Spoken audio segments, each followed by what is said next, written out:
Hello, family members. Sorry if I'm a little low energy today. I've had a kind of rough day physically, um, but I wanted to talk to you today about morality, specifically where people's morality comes from. There's this sort of misunderstanding that a lot of Christians seem to have about atheists and thinking that they would have no reason to have any sort of morals whatsoever.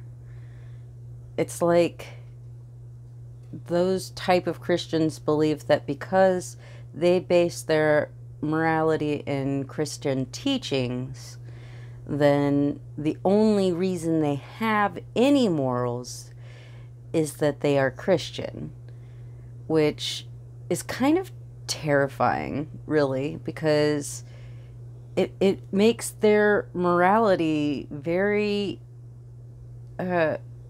mutable, like changeable.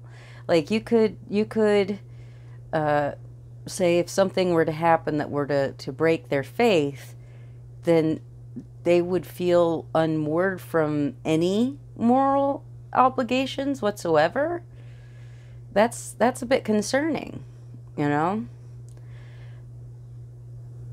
People who are not Christians certainly can tell right from wrong, you know? Like,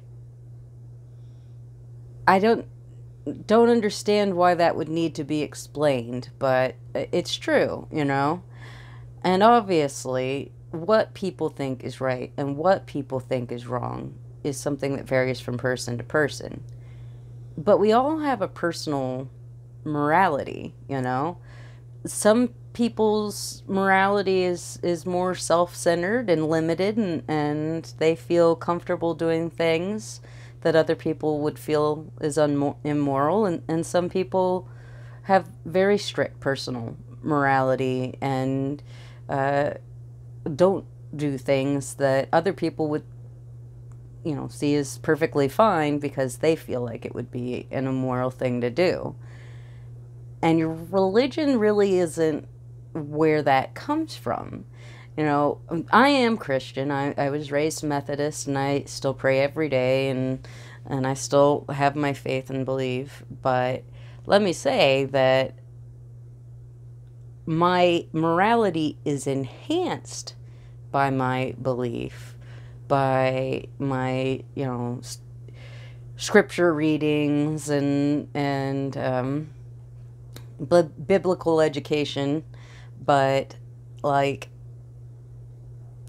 it's not dependent on that. I would still have morals even if for some reason uh, tomorrow somehow it became apparent that there was no reason to have my faith, like I still would believe certain things are right and certain things are wrong. And it's just, I think it's very telling that there are people, and like I said, it seems like this is often certain types of Christians, particularly evangelicals or Baptists, that that that believe that because they can,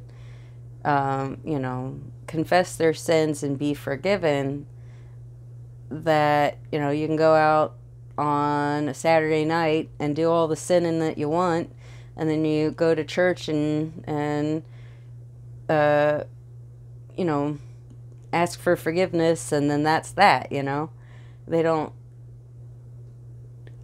they they I guess they believe that their belief gives them a sort of get out of jail free card for responsibility for trying to avoid sin.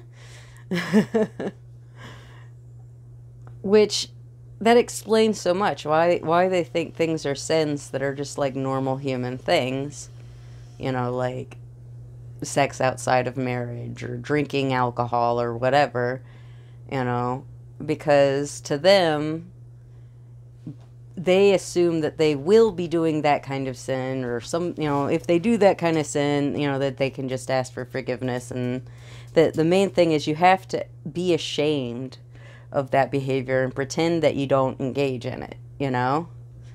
And I think that's why they get really angry at people who don't agree with them, who engage in those behaviors and don't feel guilty for doing them, because they believe that that's the cost that you must pay in order to engage in those enjoyable activities, right? And I don't know, it's just very strange to me the way that they cannot separate religion and morality, cannot see them as two separate things, that you can be religious and not moral, because certainly it seems to be the case that there are people in the world that are very religious and yet have done horrible things, right? And I mean, for example, how about the whole Inquisition? Let's go there, like, that was very religious but not very moral. And or the witch trials and stuff like that, very religious, not moral. And when you can see that religion and morality can overlap but are not closely correlated in every person, then I think that makes it a lot easier to speak to people who don't share the same religious beliefs as you and don't see the same things as sin that you do. And I think that's part of the reason why a lot of Christians find atheists so challenging, is because atheists exist and are not total monsters, Like, they believe that religion is the only reason, believing that they're going to burn in hell if they step out of line is the only reason that keeps them from acting out in all sorts of ways, right? And here are these people that don't believe that, and they don't act out, and so they maybe take it as a personal affront. Like, how dare you be moral without religion? I have to have my religious beliefs to keep me moral. How dare you, And it's just it's a very strange misunderstanding that I see crop up a lot. And, my ex-girlfriend, she's atheist, and we've had discussions about things like that, and it's interesting for me to talk to her about religion, because for her, religion has been a source of trauma. It's been used as a cudgel against her. And so for her, it is a wholly negative thing. And for me, it is personally been a mostly positive thing. Like, I had a good experience in church.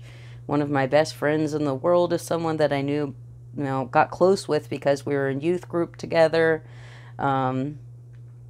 Like, I had a good experience with my church, and I have a good experience with my faith. However, I am acutely aware of what is done in the name of Christianity in this country and across the world. And so I am perfectly able to understand why my faith is something that may be triggering or upsetting to other people. And I don't think that a lot of people who are evangelical type Christians or Southern Baptist types really have thought about that, have really thought about what their judgment does and how it turns Christianity, something that should be affirming and makes lives and communities better. It can, the way that they act is abusive. There are churches that are abusive to children, you know, because they deviate from whatever norm the church wants to impose upon them. And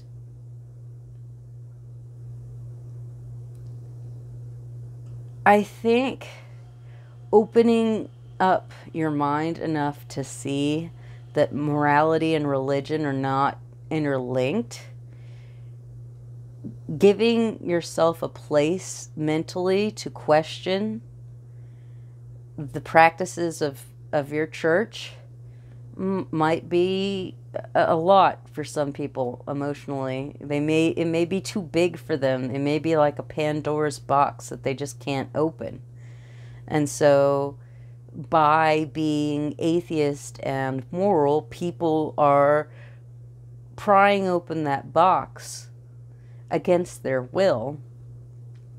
But while that may be the case, it is not an act of violence or aggression against the person who is trying to deny their own human nature. It's actually them valuing their human, their ability to deny them their own human nature over the humanity of people around them. They are protecting their own mental self-image at the expense of the people who they see as challenging that. No matter what the person who they see challenging them actually intends, because for the most part, you know, there are atheists that go around and like to pick fights with Christians or other types of religious people. I mean, that's absolutely the case. You're going to get all kinds of people. But, you know, there are atheists who are, or even agnostic people who are perfectly, you know, accepting of people that don't really put much stock in, you know, religion one way or the other, you know. And it would be better if we understood morality from an objective outside perspective and also from a religious perspective, we Christians. You know, like, there's room for both. You know, we're nuanced individuals. We can be more than one thing. So, I mean, if you're an atheist and you're watching this, you're probably like, this, what? This is more a Christian speaking about Christians from a Christian's perspective. So I apologize if it didn't really inform you of anything that you weren't already aware of.